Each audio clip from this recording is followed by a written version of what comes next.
There are two ways we really have to do some work to apply grace to our lives.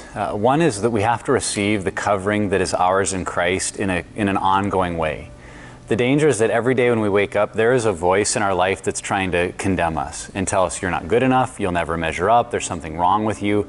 And if we don't continually come back to that place before God of recognizing through Christ, He covers my shame. Romans 8:1, there is now no condemnation for those who are in Christ Jesus. If I'm not continually letting that thought impact my day-to-day living, that other voice will.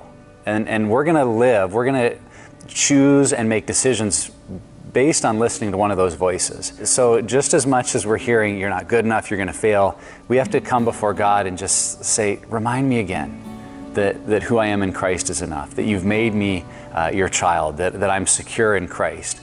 So one way is just rehearsing that Christ covering that we have. The second way is a little counterintuitive because it's really all about participating with God in our healing. When we understand that He dismantles the shame in our lives, it actually gives us some freedom to face the natural or logical consequences that come because of bad or wrong things that we've done.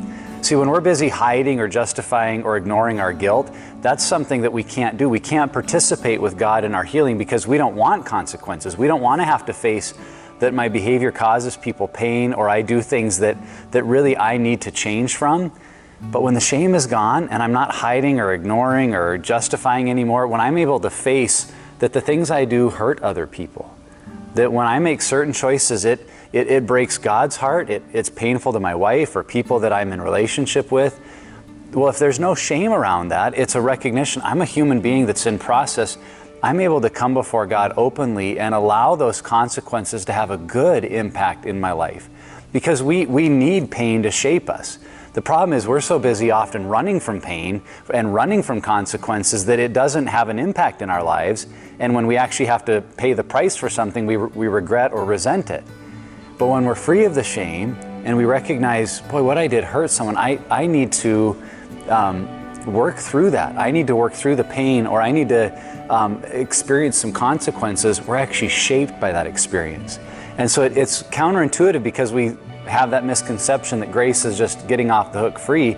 Actually, grace is knowing who I am in Christ is secure, so I'm able to participate in the things, the discipline that in the moment is unpainful, I'm able to participate with it to see God bring healing because healing and transformation go together. So in order for God to bring healing in my life and transformation, there has to be ways that I participate in some discipline and in those consequences that will actually change me and lead me in a different direction.